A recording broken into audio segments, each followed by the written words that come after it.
আপনাদের উপর শান্তি বর্ষিত হোক। হে আমার প্রতিপালক, আমি আপনার নিকট আশ্রয় প্রার্থনা করছি শয়তানের কুমন্ত্রণা হইতে। হে আমার প্রতিপালক, আমি আপনার নিকট আশ্রয় প্রার্থনা করছি তাদের উপস্থিতি হইতে। কোরআন থেকে জানতে চাই, আমি মহিউদ্দিন। আমি এখন আলোচনা করব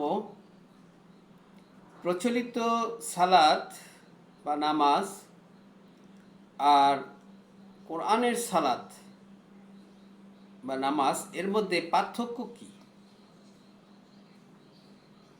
তো প্রচলিত সালাত যেভাবে পড়া হয় এগুলি কি কোরআন সম্মত নাকি কোরআন ছাড়া পড়া হয়, কোরআন বহির্ভূত?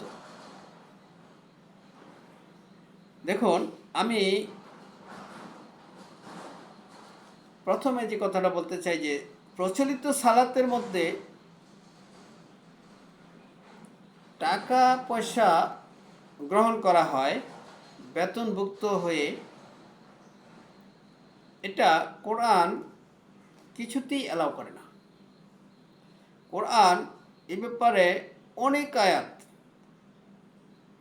নাজিল হয়েছে কোরআনে যে এর বিনিময়ে কোনো কিছু গ্রহণ করা যায় না।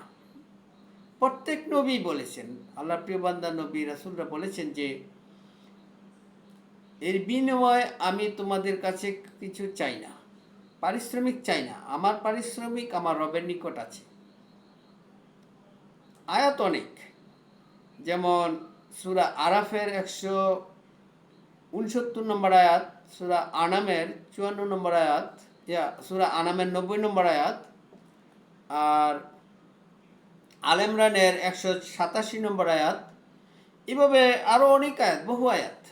যাই হোক, আমি আর ওইদিকে যাচ্ছি না। তবে কথাটা হচ্ছে যে যদি টাকা পয়সা নাওই, সালাত পরে যদি টাকা পয়সা না নেওয়া হয় তাহলে তাদের সংসার চলবে কিভাবে?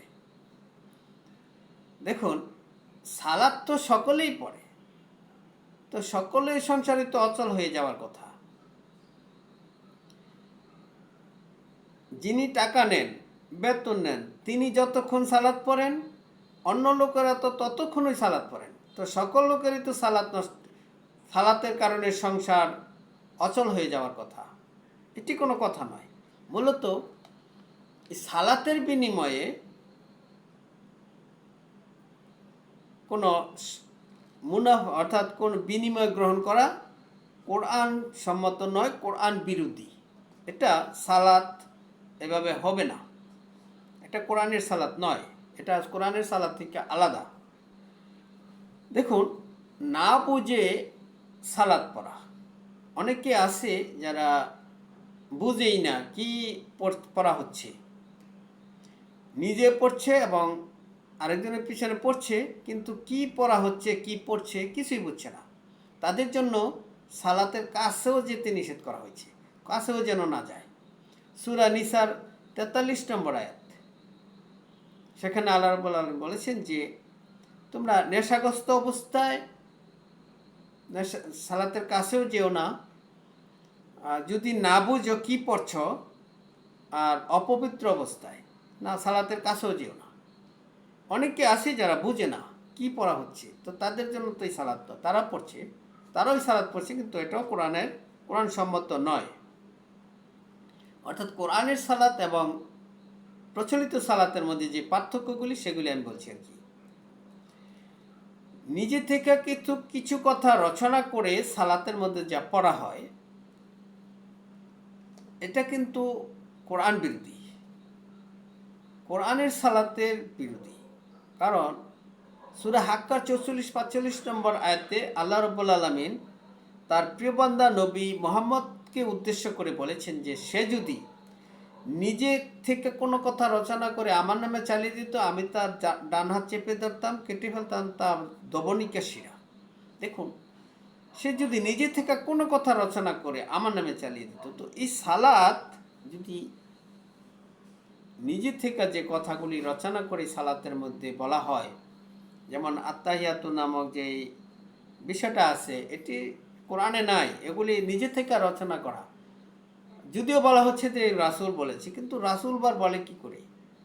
রাসূলের কথা তো কোরআন, রাসূলের কথা তো ওহী, এটা সম্মানিত রাসূলের বাণী কোরআন।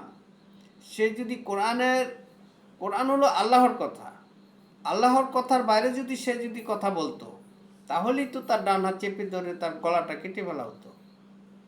সে আবার রসুল হয় কি করে? অর্থাৎ রাসূলের দোহাই দিয়ে রাসূলের কথাকে অস্বীকার করা, এটা একটা ধোঁকা দেওয়া মানুষকে। আল্লাহ যে বলেছেন সূরা বাকারার ৯ নম্বর আয়াতে যে তারা আল্লাহ এবং ঈমানদারদেরকে ধোঁকা দিতে চায়, তারা যে নিজেদেরকে ছাড়া অন্য কাউকে ধোঁকা দিতে পারে না, সে কথাটাও তারা বুঝতে পারে না। যাই হোক, অর্থাৎ না বুঝে সালাতের কাছেও যেতে নিষেধ করা হয়েছে। অর্থাৎ বুঝতে হবে কি পড়ছে। যেমন নিজে থেকে কথা রচনা করে বলা হয়, তারপরে এটা তো বলাই যাবে না। আর আল্লাহর সাথে তুলনা করে ধ্বনি দেওয়া হয়, যে ধ্বনি দেওয়া হয়, অর্থাৎ আল্লাহু আকবার, এই কথাটা আল্লাহর সাথে কাউকে তুলনা করা হচ্ছে। আল্লাহ সবার বড়, সবচাইতে বড়। ছোট না হলে তো বড় হয় না, ছোট না থাকলে তো বড় হয় না। কাকে ছোট বানানো হচ্ছে? সবচেয়ে বড় কথা হচ্ছে এই ধ্বনিটা কোরআনের কোথাও উল্লেখ নাই যে আল্লাহ বলছেন যে আল্লাহু আকবার বলতে। এটা কোরআনের কোথাও নাই। আল্লাহর যত কিছু সৃষ্টি করেছেন, যত বিধান রচনা করেছেন, এর মধ্যে ছোট বড় আছে, কিন্তু আল্লাহর বেলায় ছোট বড় নাই। আল্লাহ একক, অদ্বিতীয়। তার সাথে কারো তুলনা করা যায় না, তার সাথে কারো তুলনা নাই। এটা সূরা ইখলাসের মধ্যে আপনারা পড়লে পাবেন। এই শব্দটাও সূরা ইখলাসের একেবারে পরিপন্থী।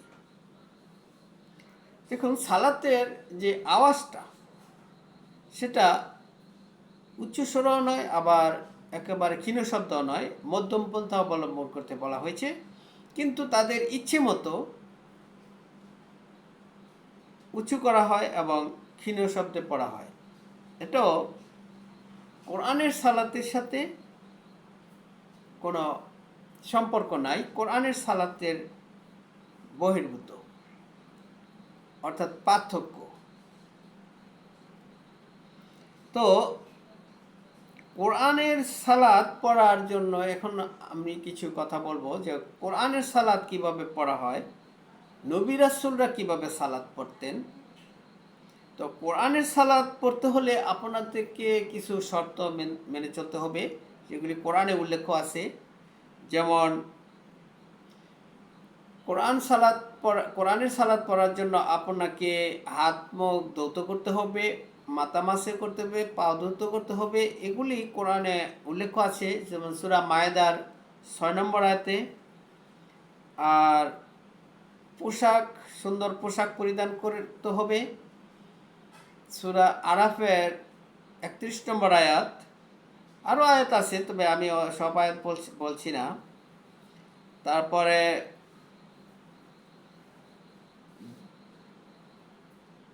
সালাত পড়ার জন্য কি সময় নির্ধারণ করে দেওয়া হয়েছে, সেগুলি সময় মোতাবেক সালাত পড়তে হবে, এগুলি ফরজ করে দেওয়া হয়েছে। সময় ছাড়াও সালাত পড়া যাবে, তবে নির্ধারিত সময়ে সালাত পড়তেই হবে, এটা বাধ্যতামূলক করা হয়েছে। তো সময়গুলিও কোরআনের মধ্যে উল্লেখ করা হয়েছে। যেমন বনী ইসরাইলের ৭৮ নম্বর আয়াত আল্লাহ রাব্বুল আলামিন বলছেন যে সূর্য হেলে যাওয়ার পর থেকে রাতের অন্ধকার পর্যন্ত সালাত কায়েম করো। তো এই সালাত দেখুন, সূর্য হেলে যাওয়ার পর থেকে, অর্থাৎ ধরেন আসর থেকে এশা পর্যন্ত, এই যে একটা সময়। তারপর বলা হয়েছে কি ফজরের সালাতও কায়েম করো, সালাতও পড়ো, অর্থাৎ কোরআন পড়া, সেখানে কোরআনে উল্লেখ করা হয়েছে।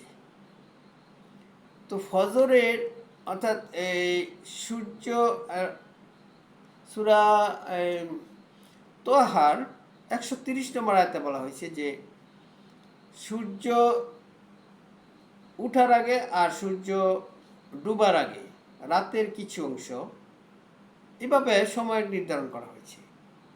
তো দেখুন, সূর্য ওঠার আগে তো ফজর, আর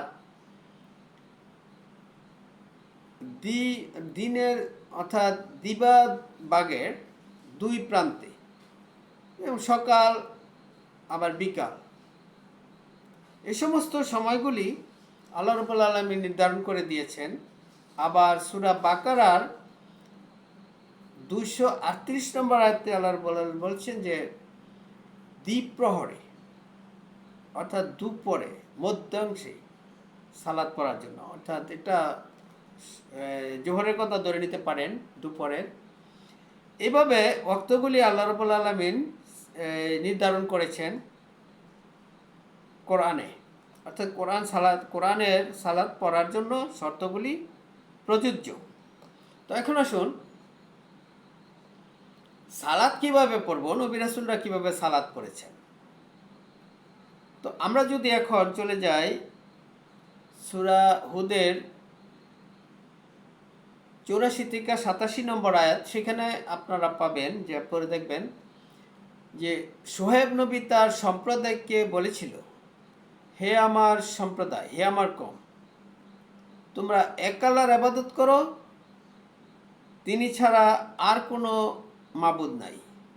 তোমরা মাপে ওজনে কম দিও না, মাপ ঠিক করে দিবে। আমি তো তোমাদেরকে সচ্ছল অবস্থায় দেখতে পাচ্ছি। তোমরা তোমাদের সম্পদে যা তোমাদের জন্য নির্ধারিত তাই তোমরা গ্রহণ করো, আর পৃথিবীতে ফাসাদ সৃষ্টি করে বেরিও না। আমি তো তোমাদের জন্য এক মহা শাস্তির দিবসের আশঙ্কা করছি। এই কথার পরিপ্রেক্ষিতে তার সম্প্রদায় তাকে বলেছিল, শোয়েব নবীকে, 87 নম্বর আয়াতটি আপনার পরে দেখবেন, সেখানে বলছেন যে, হে শোয়েব, আপনার সালাত কি আপনাকে এই শিক্ষা দেয় যে আমরা আমাদের বাপদাদা পূর্বপুরুষরা যাদের ইবাদত করত সেগুলি ছেড়ে দেই, আর আমাদের সম্পদের ব্যবহার আমাদের ইচ্ছে মতো না করি? আমরা তো আপনাকে একজন ভালো মানুষ এবং জ্ঞানী হিসেবে দেখতে পাচ্ছি। দেখুন, তারা কি বলল, শোয়েব নবীর সালাত, আপনার সালাত। তো শোয়েব নবীর সালাতটা কি ছিল? এক আল্লাহর ইবাদত করো, তিনি ছাড়া আর কোনো মাবুদ নাই। তো আল্লাহ রাব্বুল আলামিন বললেন যে সূরা আম্বিয়ার 25 নম্বর আয়াতে যে, আমি তো সকল নবীকে একই কথা বলেছি, সকলকে আমি বলেছি যে তোমরা বলো এক আল্লাহ ছাড়া আর কোনো মাবুদ নাই, তিনি আল্লাহ ছাড়া আর কোনো উপাসনা, তোমরা আর কারো উপাসনা করিও না, এক আল্লাহর ইবাদত করো, তিনি ছাড়া আর কোনো মাবুদ নাই। এই যে দাওয়াতটা সকল নবীর, তো শোয়েব নবী তো এই দাওয়াতই দিয়েছেন, অর্থাৎ সৎ কাজের আদেশ, অসৎ কাজের নিষেধ। যে কথাটা সূরা আল ইমরানের 104 নম্বর আয়াতে আল্লাহ বলেছেন যে, তোমাদের মধ্যে এমন একটি দল অবশ্যই থাকতে হবে যারা সৎ কাজের আদেশ দিবে, অসৎ কাজের নিষেধ করবে। তো নবী রাসূলরা যে সৎ কাজের আদেশ দিয়েছেন আর অসৎ কাজের নিষেধ করেছেন, অর্থাৎ এক আল্লাহর ইবাদত করো, তিনি ছাড়া আর কোনো মাবুদ নাই, মাপে ওজনে কম দিও না, অর্থাৎ মন্দ কাজগুলি ছেড়ে দাও, ভালো কাজ হলো আল্লাহর ইবাদত, আল্লাহকে এক ইলাহের রূপে গ্রহণ করো। এটাই হলো নবী রাসূলদের সালাত, অর্থাৎ কোরআনের সালাত। আল্লাহর প্রিয় বান্দা নবী মুহাম্মদ যে সালাত পড়েছেন সূরা নিসার 102 নম্বর আয়াতে, সেখানে আল্লাহ রাব্বুল আলামিন বলছেন যে, আপনি যদি তাদেরকে নিয়ে সালাত পড়তে চান তাহলে তারা যেন একদল এসে আপনার সাথে এসে দাঁড়ায় এবং তাদের অস্ত্র যেন সাথে রাখে এবং সতর্ক থাকে, আর সিজদা করে পিছনে চলে যায়, আর অপর দল এসে আপনার সাথে এসে দাঁড়ায়, অস্ত্র সাথে রাখে, সশস্ত্র থাকে এবং সাবধান থাকে, সতর্ক থাকে, আর সিজদা করে সালাত শেষ করে।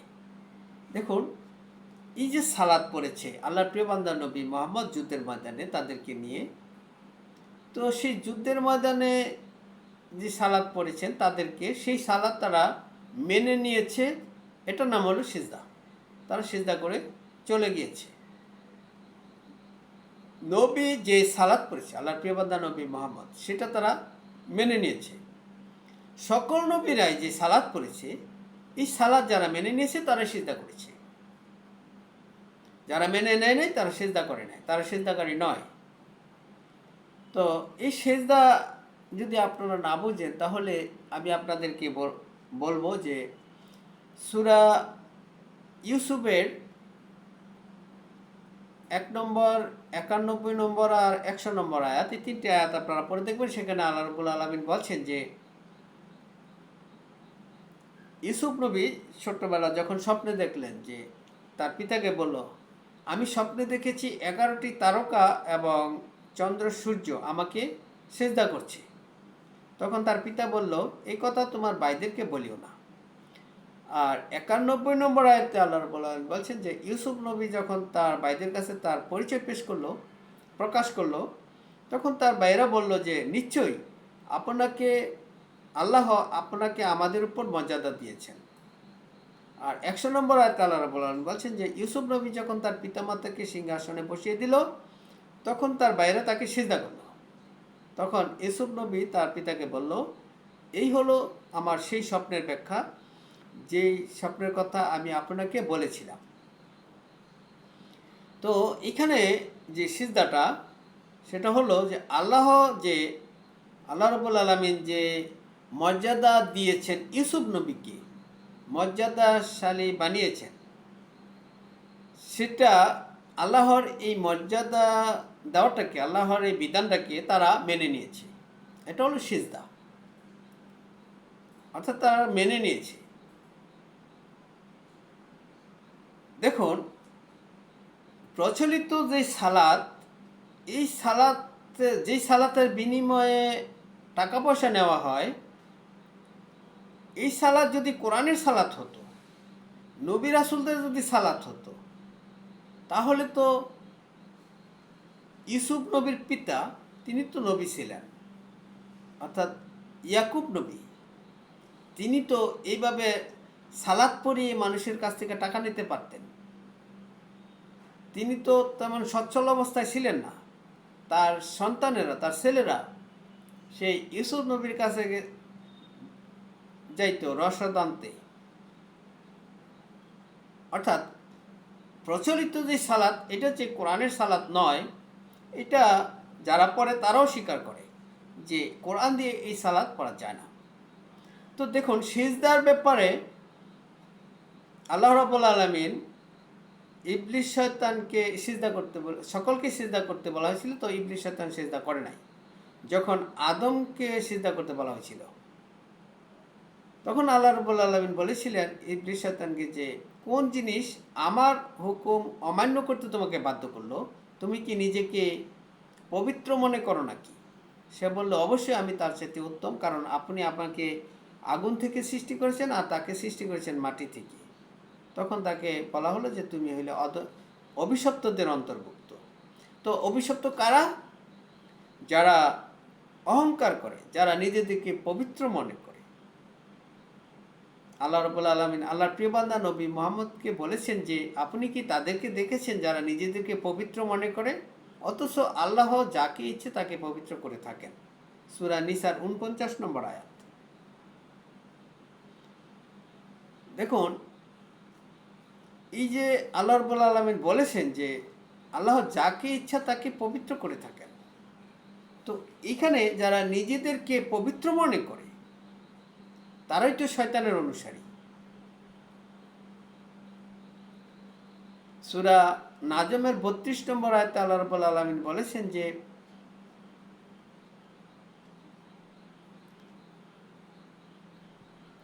নাজমের 32 নম্বর আয়াতে আল্লাহ বলছেন, আমি তো তাদেরকে চিনি যখন তাদেরকে আমি মাটি থেকে সৃষ্টি করেছি, যখন তারা মাতৃগর্ভে ভ্রূণাকারে ছিল। অতএব তারা যেন নিজেদেরকে পবিত্র মনে না করে। অর্থাৎ যারা নিজেদেরকে পবিত্র মনে করবে না, তারা হলো সালাত আদায়কারী। আর যারা নিজেদেরকে পবিত্র মনে করে, তারা হলো শয়তানের অনুসারী। তো ইউসুফ নবীর ভাইয়েরা মেনে নিয়েছে যে তাদের সাথে মর্যাদা আল্লাহ রাব্বুল আলামিন ইউসুফ নবীকে দিয়েছেন, তারা সেটা মেনে নিয়েছে। তারা নিজেদেরকে বড় মনে করে নাই। তারা কিন্তু নিজেদেরকে যদি অহংকারী ভাবত, তারা যদি নিজেদেরকে পবিত্র মনে করত, তাহলে তারা সেটা মেনে নিত না। কারণ তারাও তো অপরাধী ছিল। তারা ইউসুফ নবীকে কূপের মধ্যে ফেলে দিয়েছিল, তার সাথে মিথ্যা কথা বলে তাকে চোর বলেছিল। এটা সূরা ইউসুফ আপনারা পড়লে সেগুলি পাবেন। তবে এখন কথা হচ্ছে যে কোরআনের সালাত, অর্থাৎ নবী রাসূলরা যেভাবে পড়েছেন, যেমন শোয়েব নবী পড়েছেন, সকল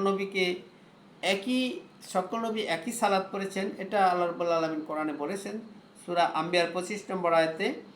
আর সূরা সকলকেই তো তিনি বলেছেন যে, সকল নবীরাই বলেছেন যে এক আল্লাহর ইবাদত করো, তিনি ছাড়া আর কোনো মাবুদ নাই।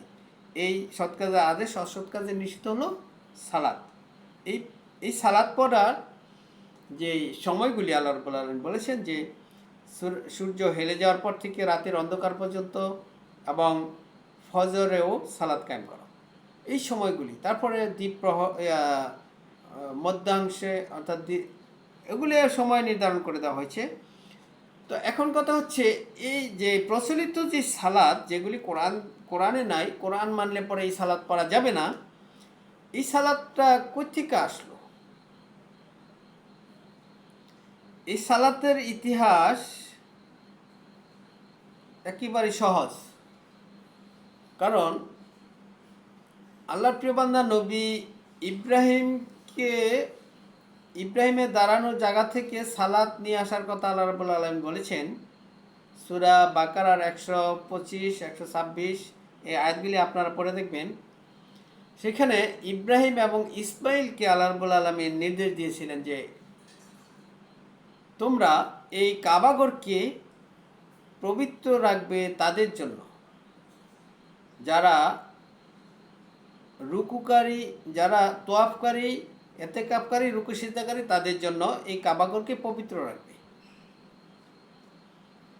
দেখুন, কাবাঘরকে পবিত্র রাখার জন্য আল্লাহর প্রিয় বান্দা নবী ইব্রাহিম এবং ইসমাইলকে অর্ডার দিয়েছেন। আর আল্লাহর প্রিয় বান্দা নবী মুহাম্মদের আমলে যখন মুশরিকরা এই কাবাঘরে যাইতো, তোয়াফ করত, তারা হাতে তালি দেওয়া এবং তাদের শীষ বাজানোটাই ছিল তাদের ইবাদত বা তাদের সালাত। সেজন্য আল্লাহ রাব্বুল আলামিন বলেছেন যে মুশরিকরা হলো অপবিত্র, অর্থাৎ অপবিত্র থেকে পবিত্রকে তিনি আলাদা করতে চান। সূরা আনফালের 35-37 নম্বর এই আয়াতগুলি আপনারা পড়ে দেখবেন। অতএব তিনি বললেন যে কেন তোমরা যুদ্ধ করবে না তাদের বিরুদ্ধে, যারা এই কাবাঘরে যেতে বাধা দেয়, তাদের বিরুদ্ধে। অর্থাৎ মুশরিকরা অপবিত্র, আর তারা আল্লাহর প্রিয় বান্দা নবী মুহাম্মদকে এবং ঈমানদারদেরকেও বাধা দিত এই কাবাঘরে যেতে। সূরা তওবার 28 নম্বর আয়াত সেখানে পড়ে দেখবেন, আল্লাহ রাব্বুল আলামিন বলছেন যে এই বৎসরের পর মুশরিকরা যেন এই কাবাঘরে আর আসতে না পারে, অর্থাৎ বাধা দিতে হবে, তারা যেন আসতে না পারে, এই বৎসরের পর আর যেন আসতে না পারে, অর্থাৎ যুদ্ধের অর্ডার। যুদ্ধের আরেকটি কারণ ছিল, সেটি হচ্ছে তাদের হারানো বাড়িঘর, সহায় সম্পত্তি উদ্ধার। তো বিশেষ করে কাবাঘরকে পবিত্র রাখার জন্য, অপবিত্র থেকে কাবাঘরকে পবিত্র, অর্থাৎ পবিত্রকে অপবিত্র থেকে আলাদা করার জন্য যুদ্ধের অর্ডার দেওয়া হয়েছে।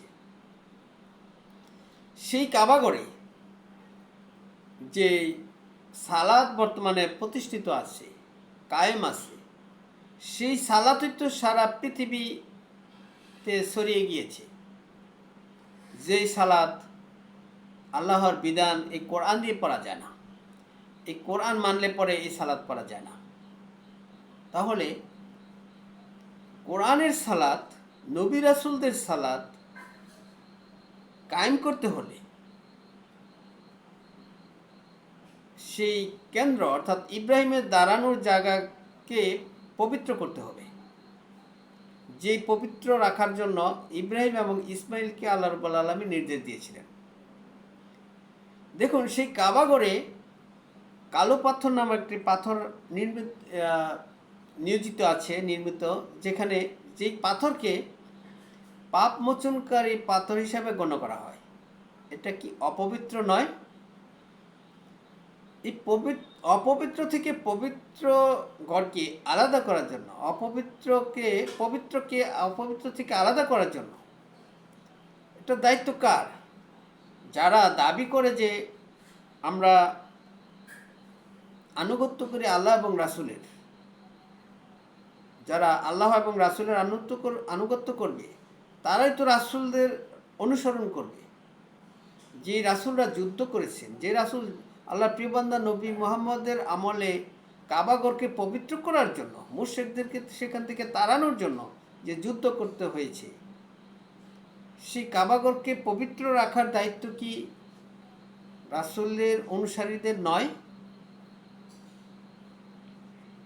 দেখুন, সেই কাবাগরে বেতনভুক্ত অর্থাৎ সালাতের বিনিময়ে টাকা পয়সা গ্রহণ করে হয়, বেতনভুক্ত লোক নিয়োগ দেওয়া হয়েছে সালাতের বেতনভুক্ত, সালাত পড়ানোর জন্য। সেটা কোরআনে নাই। অর্থাৎ সালাতের বিনিময়ে, কোরআনের বিনিময়ে টাকা পয়সা নেওয়া, এগুলি আল্লাহর বিধান নয়, কিন্তু সেখানে সেটা চালু আছে। এখন যদি আমরা কোরআনের সালাত কায়েম করতে চাই, তাহলে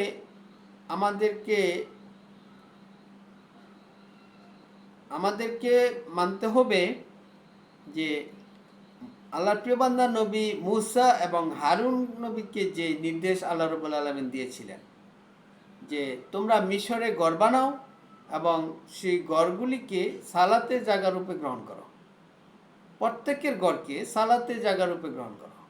আর মিশরে গড় বানাও বসবাসের জন্য, সেই বসবাসকৃত গড়কেই সালাতের জায়গা রূপে গ্রহণ করো। সূরা ইউনুস আয়াত নম্বর 87 আপনারা পড়ে দেখবেন। তো এখন কথা হচ্ছে, সেই অনুসরণে আমাদেরকে প্রত্যেকের গড়কেই সালাতের জায়গা রূপে গ্রহণ করতে হবে। প্রত্যেকের গড়ে এই কোরআন চর্চা করতে হবে, অর্থাৎ প্রত্যেকের পরিবার পরিজনকে বলতে হবে, তাদেরকে নিয়ে পড়তে হবে এই কোরআন, যে এক আল্লাহর ইবাদত করো, তিনি ছাড়া আর কোনো মাবুদ নাই। আর যে অসৎ কাজগুলি আছে সেগুলি থেকে বিরত থাকা, ভালো কাজগুলি করা, সৎ কাজের আদেশ, অসৎ কাজের নিষেধ। যেই সালাত পড়েছেন নবী রাসূলগণ, সকল নবী রাসূলগণের সালাত একটাই ছিল, এক আল্লাহর ইবাদত করো, তিনি ছাড়া আর কোনো মাবুদ নাই। দেখুন, এই সালাতের পরিধি কত ব্যাপক। আল্লাহ রাব্বুল আলামিন কোরআনে বলেছেন, যেমন সূরা নূরের 41 নম্বর আয়াত, আর সূরা রাদের 15 নম্বর আয়াত, আর সূরা হজ্জের 18 নম্বর আয়াত। এই আয়াতগুলির মধ্যে আপনারা পড়ে দেখবেন, সেখানে আল্লাহ রাব্বুল আলামিন বলেছেন যে যত আছে আসমানে এবং জমিনে সকল কিছুই আমাকে সিজদা করছে, আমার ইবাদত করছে। ইচ্ছাই হোক অনিচ্ছাই হোক, তাদের ছায়াগুলিও আমাকে সিজদা করছে, মানুষের মধ্যেও অনেকে। তো এই যে ইবাদতের পদ্ধতিগত দিক তারা জানে, তারা কিভাবে ইবাদত করবে, আর তারা যেভাবে ইবাদত করছে সেই ইবাদতের ব্যাপারে আমি অবগত আছি। এই কথাগুলি আপনারা পাবেন সূরা নূরের 41 নম্বর আয়াত আর হজ্জের 18 নম্বর আয়াত, এগুলি আপনারা নিজেরা পড়ে নেবেন। তো দেখুন, ইবাদত অর্থাৎ সালাত এইগুলি পালন করলে মানুষ জান্নাতে যাবে, আর যদি এ থেকে বিরত থাকে, কোরআন বাদ দিয়ে যদি ইবাদত করে, তাহলে সেটা গ্রহণযোগ্য হবে না। আল্লাহ রাব্বুল আলামিন কোরআনে সহজ করে আরো বলে দিয়েছেন কি হবে তোমাদের, কি হবে আল্লাহ, কি করবেন আল্লাহ তোমাদেরকে শাস্তি দিয়ে যদি তোমরা কৃতজ্ঞতা প্রকাশ করো আর ঈমান আনো। আল্লাহ তো গুণগ্রাহী এবং সর্বজ্ঞ। সূরা নিসা 147 নম্বর আয়াত। কি করবেন আল্লাহ তোমাদেরকে শাস্তি দিয়ে যদি তোমরা কৃতজ্ঞতা প্রকাশ করো। দেখুন, এত ইবাদতের পদ্ধতি আবিষ্কার করে লাভটা কি যদি সেটা কোরআন বিরোধী হয়? এটা তো আরো ক্ষতি ছাড়া আর কিছু নয়। এটা তো শুধু পার্থিব জীবনের কিছু মুনাফা অর্জন করার একটা রাস্তা আবিষ্কার করা ছাড়া আর কিছু না। এটা তো কোরআন সম্মত নয়। কোরআনকে বাদ দিয়ে ইবাদতের এত আবিষ্কার করার কোনো দরকার নাই। আল্লাহ রাব্বুল আলামিন নিজেই বলেছেন যে কি করবেন আল্লাহ তোমাদেরকে শাস্তি দিয়ে যদি তোমরা কৃতজ্ঞতা প্রকাশ করতে। কোরআনে যা আছে সেগুলো মেনে নিলেই হয়ে গেল সিজদাকারী।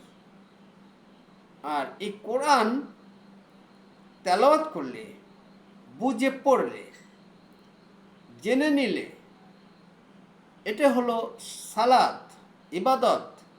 আর এটা মেনে নিয়ে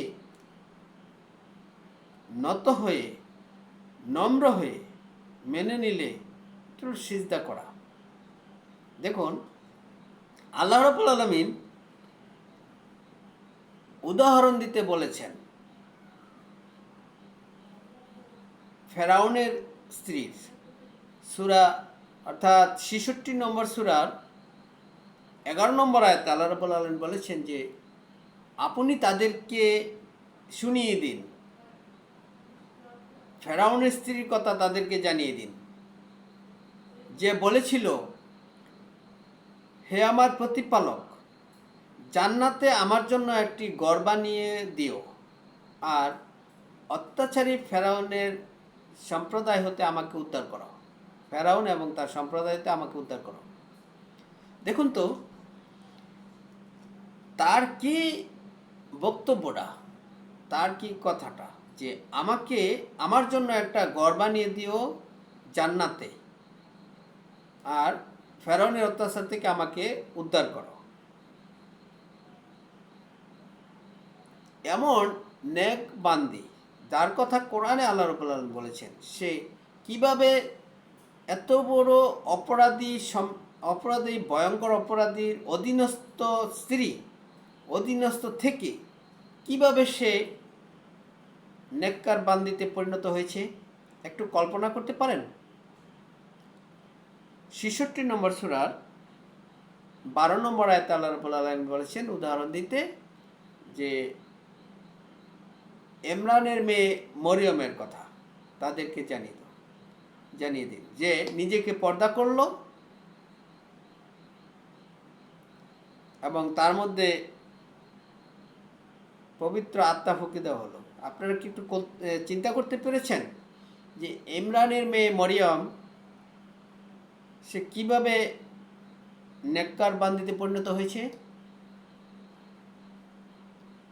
অর্থাৎ আপনারা কোরআনকে বাদ দিয়ে, কোরআন ছেড়ে দিয়ে যে সালাতের আবিষ্কার করেছেন, যে ইবাদতের আবিষ্কার করেছেন, এগুলি তো আপনারা নিজেরাও স্বীকার করেন যে এই ইবাদত, এই সালাত, এই নামাজ কোরআন মানলে পড়া যাবে না। তার মানে কি? কোরআন মানা যাবে না, কোরআন মানা হচ্ছে না। আপনাদের ব্যাপারে তো আল্লাহ রাব্বুল আলামিন বলেছেন যে আল্লাহর প্রিয় বান্দা নবী মুহাম্মদ হাসরের ময়দানে কিয়ামতের দিন অভিযোগ করে বলবে, হে আমার প্রতিপালক, আমার সম্প্রদায় তো কোরআনকে পরিত্যাজ্য করে ফেলে রেখেছিল। এই তো অভিযুক্ত তো আপনারাই, যারা কোরআন বাদ দিয়ে, কোরআন ফেলে রেখে, কোরআন ছাড়া সালাত আবিষ্কার করেছেন। যেই সালাত কোরআন মানলে পরে পড়া যায় না, অর্থাৎ কোরআনের সালাত, নবী রাসূলদের সালাত ভালো করে জেনে নিন। আর মানুষদেরকে এই কথা বললেন না যে কোরআন দিয়ে সালাত পড়া যায় না, কারণ কোরআনের সালাত হইল নবী রাসূলদের সালাত। সকল নবী রাসূলই সালাত পড়েছেন। সালাত ছাড়া কোনো নবী রাসূলই ইবাদত করেন নাই। অর্থাৎ কোরআনের সালাত হলো আসল সালাত। কি করবেন আল্লাহ তোমাদেরকে শাস্তি দিয়ে, যদি তোমরা কৃতজ্ঞতা প্রকাশ করো আর ঈমান আনো। আল্লাহ তো গুণগ্রাহী এবং প্রজ্ঞাময়। সূরা নিসার 147 নম্বর আয়াত একটু অনুসরণ করবেন তাহলে। আর সূরা 66 নম্বর সূরার 11 নম্বর আয়াতকে অনুসরণ করবেন। কিভাবে তারা নেককার বান্দা হয়েছে। আল্লাহ নেক বান্দা হওয়ার জন্য যে সহজ পদ্ধতি উদ্ঘাটন করেছেন, অর্থাৎ বলে দিয়েছেন, সেটি হলো সহজ। অর্থাৎ কঠিন থেকে কঠিনতর করে আপনারা লাভবান হচ্ছেন দুনিয়াতে। এটা নগণ্য জিনিস মাত্র, ক্ষণিকের জন্য। স্থায়ী লাভবান তো হলো পরকাল। সেখানে যারা কোরআনের বিনিময়ে, সালাতের বিনিময়ে, ইবাদতের বিনিময়ে মানুষের কাছ থেকে টাকা পয়সা নেয় না, তারাই হলো সত্যিকারের সালাত আদায়কারী। আমি আমার আলোচনা আর দীর্ঘায়িত না করে এখানে শেষ করছি। আপনাদের উপর শান্তি বর্ষিত হোক।